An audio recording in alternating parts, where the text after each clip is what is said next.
Estamos con la profesora Teresa Basile para empezar a conversar y a pensar acerca de la categoría de posmemoria que nos va a ocupar en estas clases.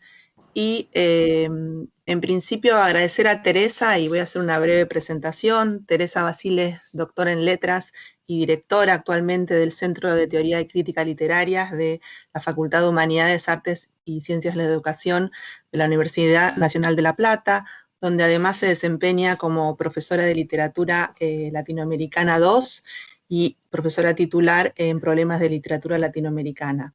Ha publicado numerosos volúmenes, artículos y libros también en relación a la articulación entre memoria, política y literatura latinoamericana, como el desarmen de Calibán, debates culturales y diseños literarios en la postdictadura uruguaya, y recientemente ha publicado un libro que hoy nos ocupa, del cual queremos hablar, la narrativa Infancias, la narrativa argentina de hijos, que publicó la editorial Edubin. Entonces, acerca de este último libro, Teresa, nos interesa y te agradecemos que compartas este ratito con nosotros, hablar de infancias y pensar sobre todo la memoria desde la Argentina, pero para que también nos permita articular con otras experiencias. Bueno, Entonces, en ¿te parece, principio, Paula? sí. Espera que te interrumpo. Como, Primero te súper agradezco la invitación y después me gustaría mostrar la tapa antes de que me hagas una, sí, una pregunta. mostrarla porque yo no sé cómo compartir acá pantallas, así que Bueno, vos... acá está el volumen, digamos, la publicación de infancias que se hizo por la editorial universitaria Edubim. Bueno, nada, quería mostrar la tapa, era eso. Y agradecerte, Paula, que esta posibilidad de hablar sobre este texto, que la verdad es que me gustó mucho escribirlo. Y además es un texto yo creo que necesario, ¿no? Porque sistematiza un momento actual de los estudios sobre la memoria fundamental para pensarlo. Entonces, quiero preguntarte para empezar, ¿cómo fue que llegaste, que gestaste este volumen? ¿Cuál fue el impulso, el motivo que te llevó a escribir este libro sobre la producción cultural y literaria de hijos de esta segunda generación en la Argentina? Bueno, la verdad es que se venía escribiendo bastante sobre la primera generación, que era muy visible, aquellos que fueron los militantes de los 70, ¿no? Los revolucionarios, digamos, que luego sufrieron en carne propia el terrorismo de Estado. Entonces, un poco allí aparecía, digamos, comenzaba a emerger esta segunda generación, esta otra voz de los hijos. Y un poco lo que primero me llamó la atención era la potencia de la producción cultural de ellos. Me fui acercando digamos, al cine, a la fotografía, a la literatura, y lo que sí aparecía era la cantidad de obras, una notable cantidad de obras y también una gran diversidad, ¿no? Por una parte, narrativas, novelas, testimonios, blogs, poesía, teatro, performance, digamos, había mucha fotografía, cine, Fotografía. había mucha variedad en esta producción. Y también junto a ello aparecí esta segunda generación de hijos, de desaparecidos y de víctimas de la dictadura argentina, comenzó a tener una gran visibilidad en la esfera pública a partir de más o menos 1995, que es cuando ellos se organizan como una agrupación de derechos humanos. Y también este asalto que hicieron en la esfera pública a partir de la militancia, ¿no? Que fue, digamos, se vio mucho en esa invención de ellos, el escrache, que si bien como agrupación de derechos humanos ellos continuaban en algún punto el formato, digamos, de abuelas, de madres, de familiares, es decir, conformar una agrupación de derechos humanos a partir de los vínculos de sangre. Pero sin embargo, la aparición de ellos fue muy novedosa porque renovaron los modos de la militancia. En esto que Ana Amado llama las prácticas político-poéticas, político-estéticas, donde introdujeron, digamos, un poco el arte en esa militancia. Y cierta nota juvenilista, digamos, que se ve sobre todo en el Scratch, ¿no? En el Scratch ellos hacían cánticos, ponían música, convocaban a grupos de murga, hacían las señalizaciones, arrojaban pintura, o sea, había color, música, movimiento, también está el Scratch móvil, donde ellos salen en autos, en camiones, gritando, ¿no?, por las calles. Es decir, fue toda una movida, digamos, que convulsionó los modos más tradicionales de la manifestación, de las manifestaciones políticas, militantes. Entonces, creo que esta visibilidad en la esfera pública fue un momento central para considerarlos a ellos como verdaderamente como una comunidad. Respecto a la literatura y a la producción cultural, pero sobre todo a la literatura, yo he trabajado con aquellos hijos que por una parte, escriben, producen literatura, cine, fotografía, y también militan. Pero también hay hijos que solamente se dedican al arte y no necesariamente militan. Y en tercer lugar, también podemos considerar aquellos que Ilse Logi llama los afiliativos, que Miriam Chiani llama los prójimos, y que también se los denomina como los coetáneos, es decir, quienes, como Julián López, se sienten que han formado parte de esa generación, aunque no necesariamente tienen padres desaparecidos, ¿no? Entonces, y sí me interesa percibir en ellos, más que hablar de un campo, bueno, mi especialidad es la literatura, ¿no? Pero más que hablar de un campo literario, yo prefiero hablar de un campo cultural. ¿Por qué? Porque ellos forman una comunidad. Esta comunidad está dada por una experiencia muy particular que ellos como hijos de desaparecidos comparten, ¿no? En ellos siempre está el relato de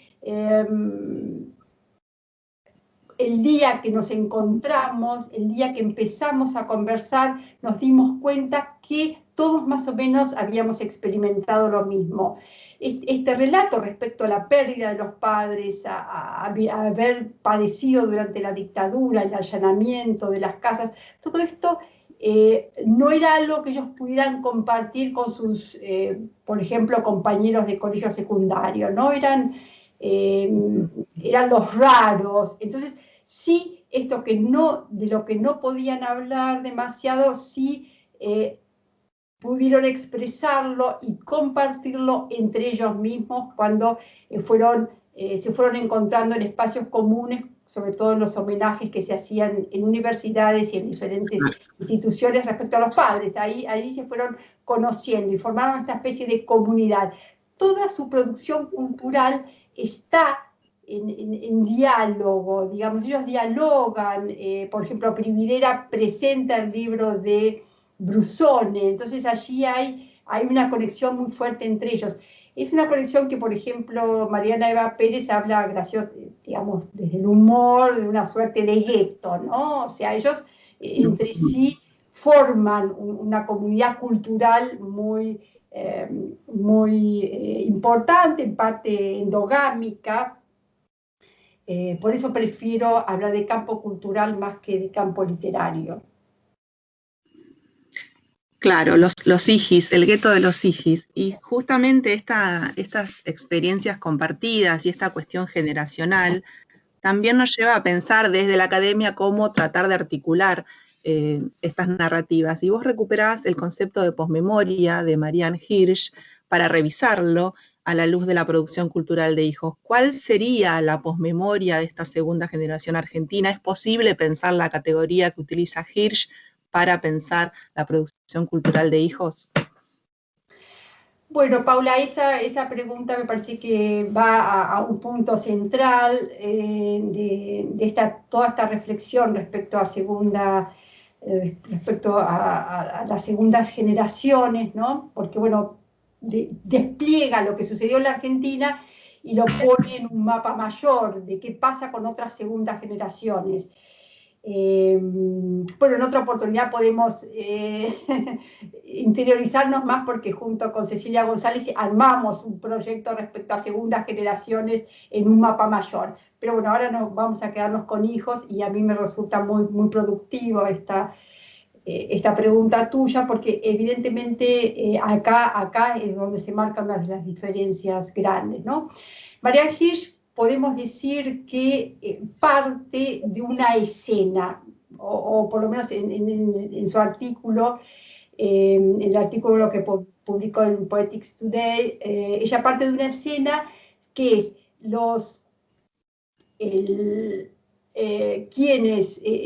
aquellas familias cuyos padres padecieron los campos de concentración nazi y luego emigraron y luego se exiliaron a Estados Unidos.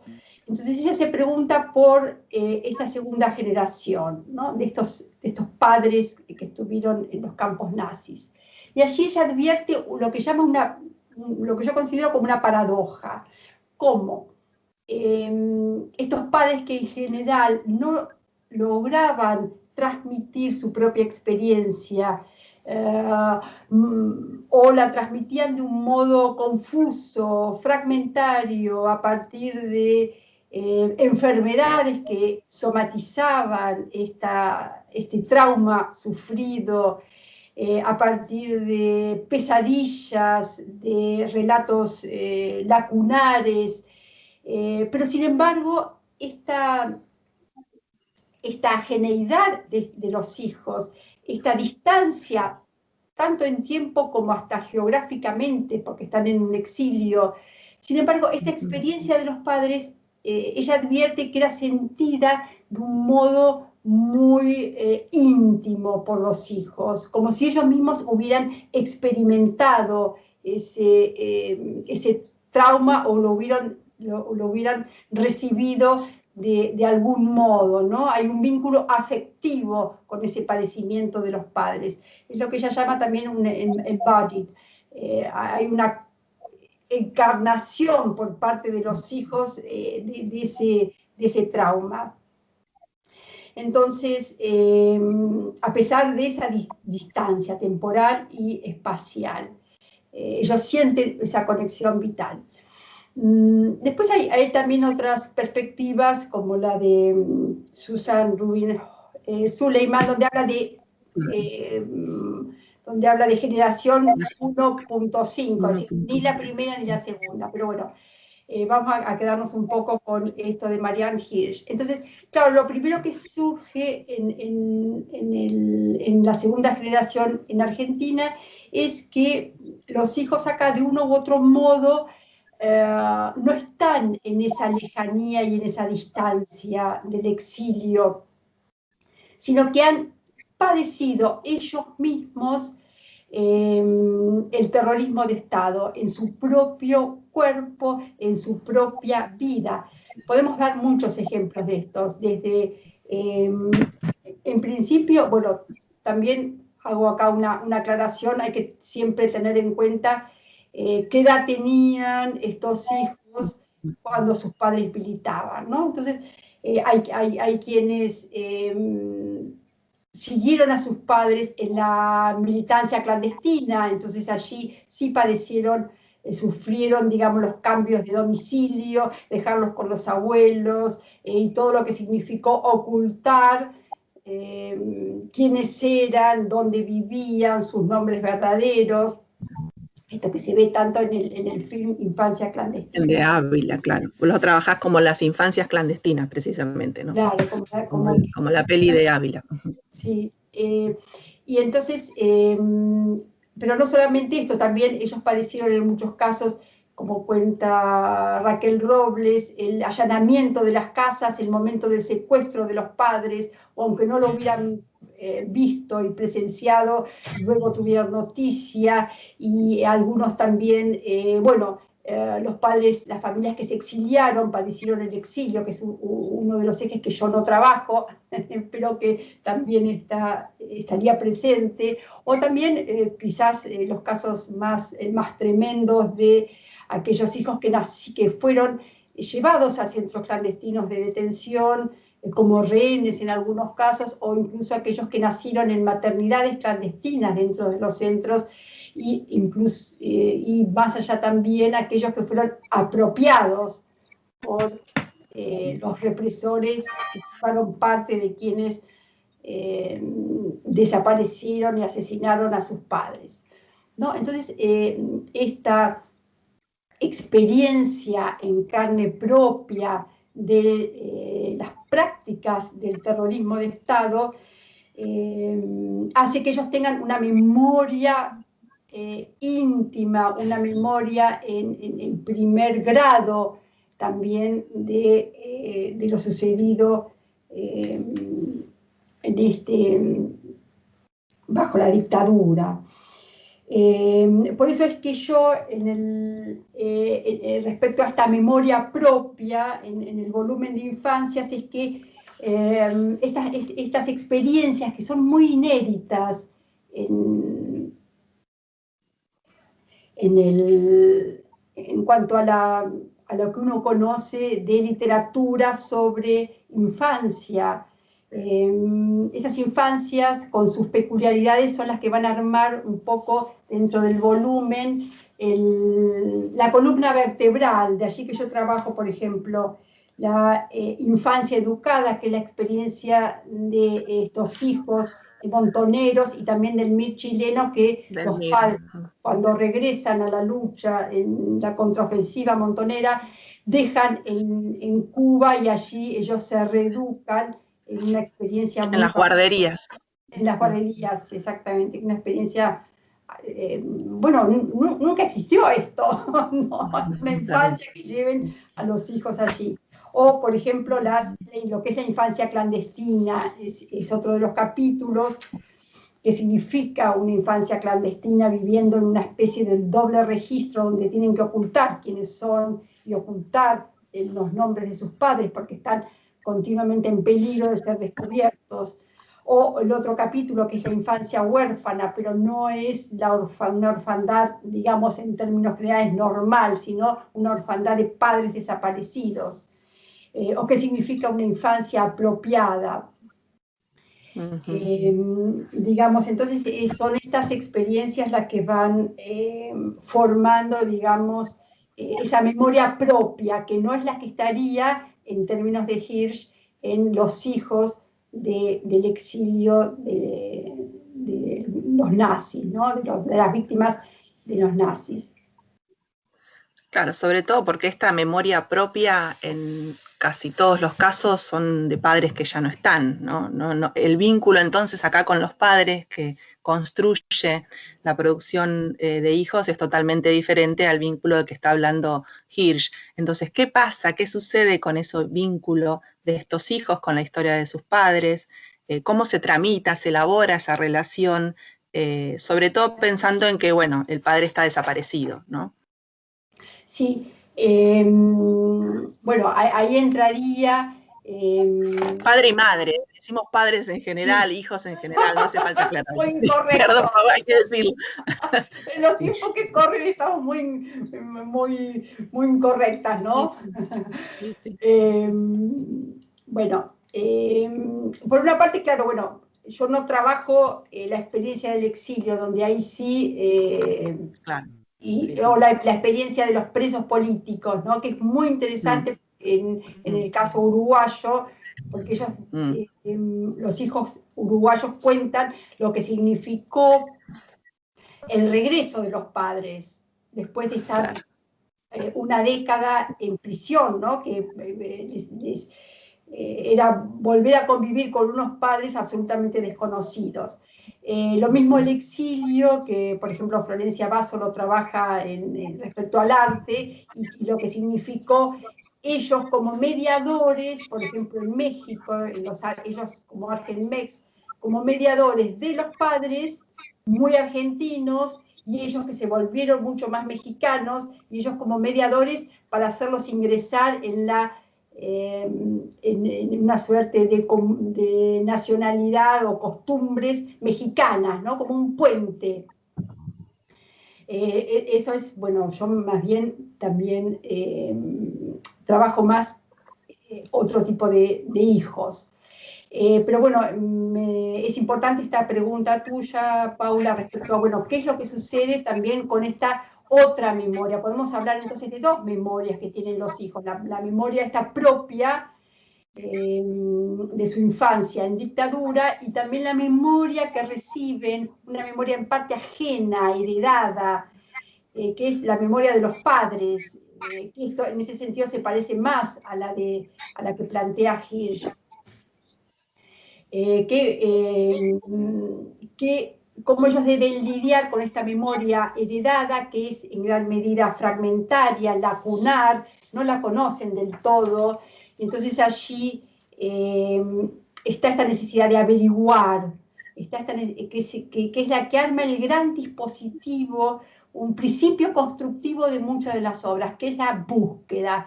En las películas, en la narrativa, en los cuentos, en los relatos, siempre aparece como centro, como principio organizativo, estructural del relato, la búsqueda. Eso lo podemos ver en films como el de Los Rubios, de Albertina Carri, M, de Prividera, en todos los relatos también de Los Topos, de 76, o sea, buscar quién, para averiguar quiénes eran esos padres, padre, madre. Es una búsqueda múltiple, ¿no? Quizás el nudo es qué sucedió una vez que fueron desaparecidos, cómo vivieron, en qué centro clandestino estuvieron, cómo hallar los huesos, con quiénes pasaron sus últimos momentos, cómo desaparecieron, si fueron a través de un vuelo de la muerte, en fin, y tratar de encontrar los huesos. Pero también está toda la otra necesidad de recuperar a los padres vivos.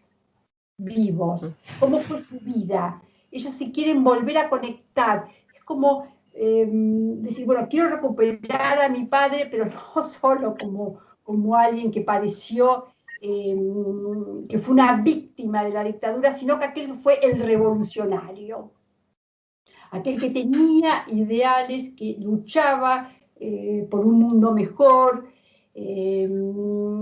¿Cuáles fueron estos ideales? Esto es lo que se visualiza mucho también en, digamos, el gran lema de la agrupación, ¿no? Nacimos en su lucha y esta es la que continuamos.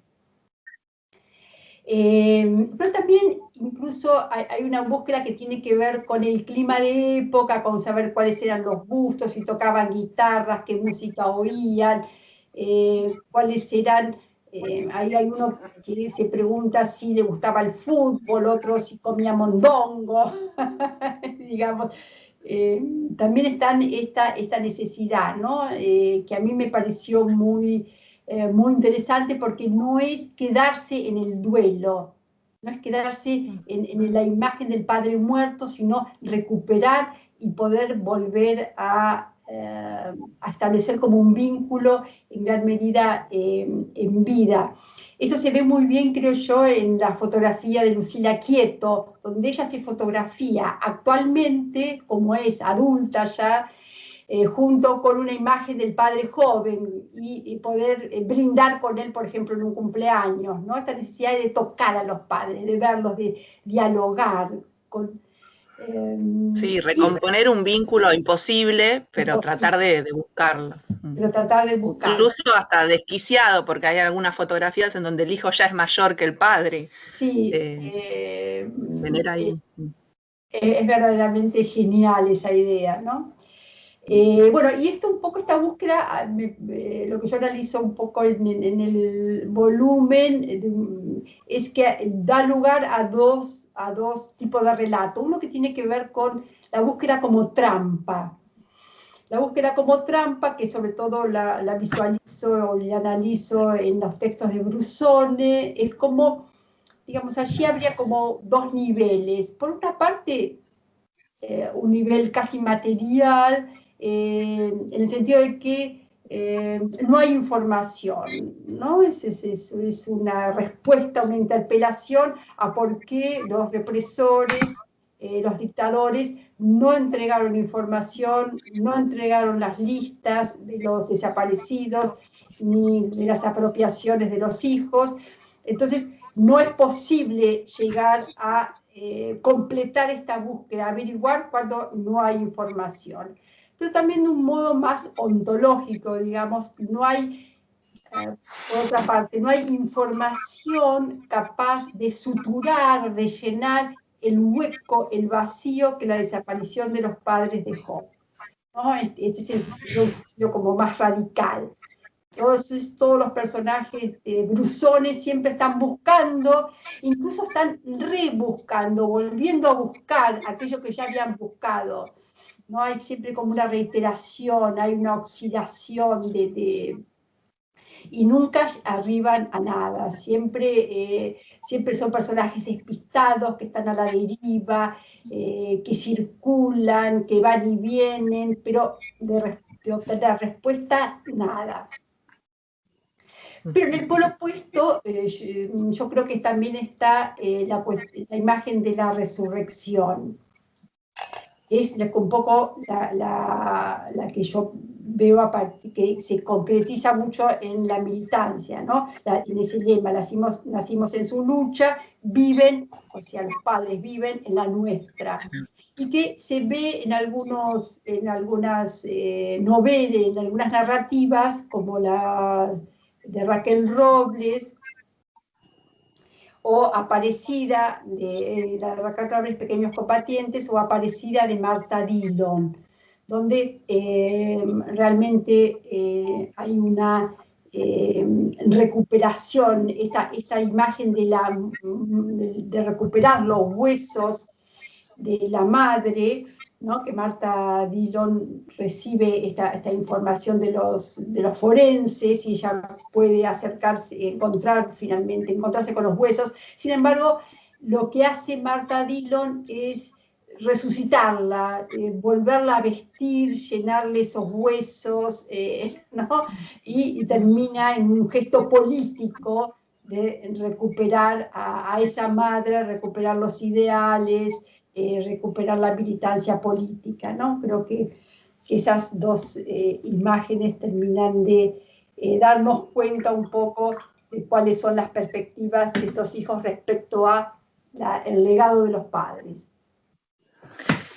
Claro, y también vos mencionás, bueno, recién mencionabas a todos estos escritores y como al principio dijiste, el libro no se cierra en la literatura, ¿no? Hablamos de producciones culturales, entonces narrativa en un sentido más amplio, incorporar, recién hablabas de Raquel Robles, de Brusone, de Marta Dillon, la fotografía de Lucila Quieto, de Germano podríamos mencionar, de Inés Ulanovsky, el cine de Albertina Carri, María Inés Roqué, Prividera, o sea, salir, ampliar, que es también lo productivo de estas nuevas voces, salir de las narrativas literarias y hablar de todo un campo cultural novedoso y potente. ¿Cómo podríamos pensar como un aporte al campo cultural y literario argentino? ¿Qué estéticas producen específicamente estas nuevas voces? Podemos pensar en, bueno, ahí hay algo que vienen a intervenir, ¿no? En el campo cultural argentino. Bueno, sí, ese también es un debate que nos conecta con los debates que vos los conocés bien respecto a los debates de cómo narrar el mal radical, ¿no? Que se dieron a partir de digamos, de las propuestas por representar el Holocausto. Entonces allí hay un debate, digamos, que ya viene armado y que tiene que ver con, justamente con... Hay un volumen de Saúl Friedlander donde se hablan de...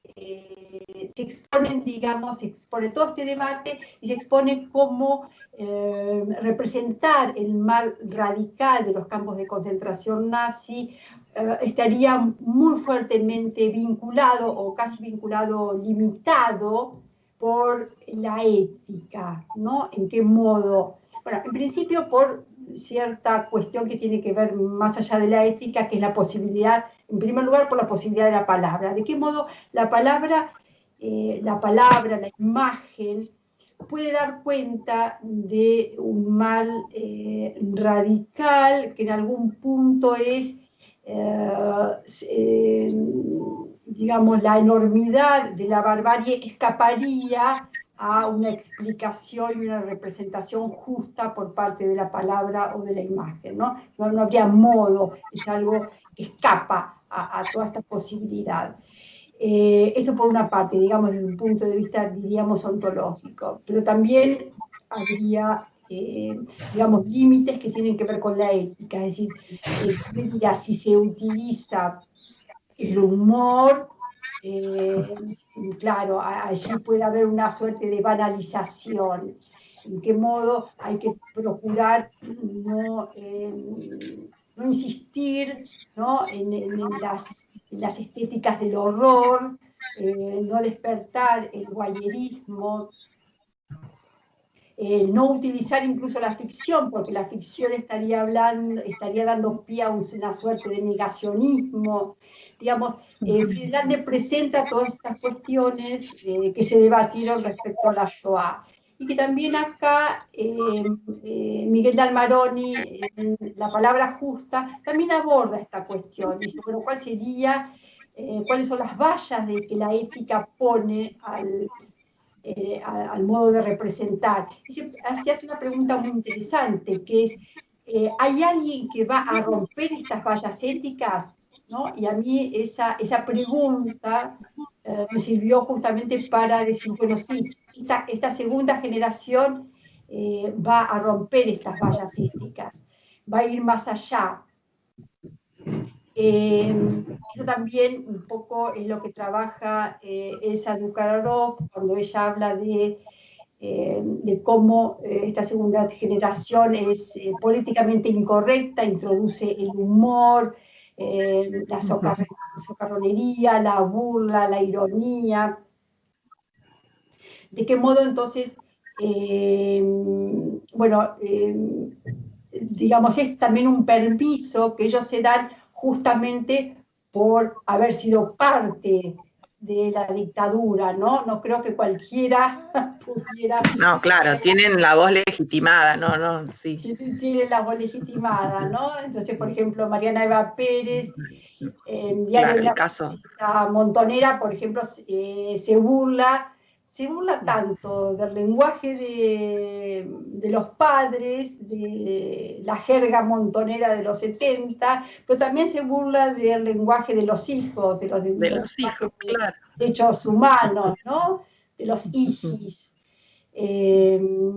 Así que bueno, pero tampoco ahí uno podría decir que se termina, porque también hay narrativas realistas, y hay narrativas que escapan al realismo. Uno podría decir que todos estos textos parten de una especie de grado cero testimonial. Todos van a partir de una experiencia propia testimonial, pero de ahí se van a desviar, van a partir testimonial para torcerlo, para desviarlo, para entonces atravesarlo, por ejemplo, en el caso de Andrea Suárez Córica, con el sueño, con los fantasmas en el caso de Brusone, con la ironía, dijimos, en Mariana Eva Pérez. Va a haber continuas fracturas dentro de estos, derivas, creo que esta es lo que dice un poco Elsa Ducraro, si la primera generación imbuida de la militancia y de la ideología de la izquierda armada tenía un tono realista y asertivo, en cambio esta segunda generación escapa a toda certeza, muestra las lagunas y la construcción de la memoria, utiliza la burla, el humor, digamos, introduciría toda esta zona, ¿no? Creo que eso podría ser el aporte.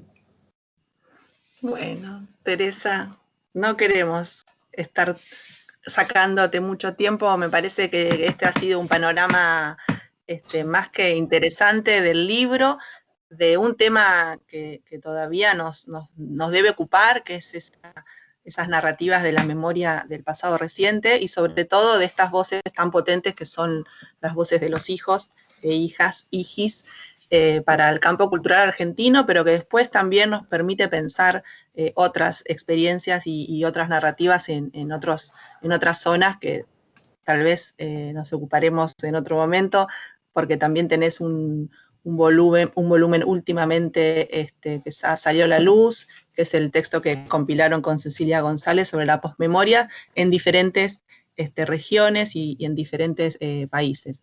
Así que gracias, Teresa, por este ratito. Bueno, me Te veo parece congelada, genial. pero debe ser mi pantalla. Puede ser. Bueno, Paula, listo, nos despedimos y la verdad es que me parece, es un tema muy actual, ¿eh? Se está trabajando se está, digamos, internacionalizando esta perspectiva sobre segundas generaciones y siempre vale la pena confrontar, ¿no? Así que bueno, seguimos en contacto. Hasta luego, chau, chau. Gracias, adiós, gracias.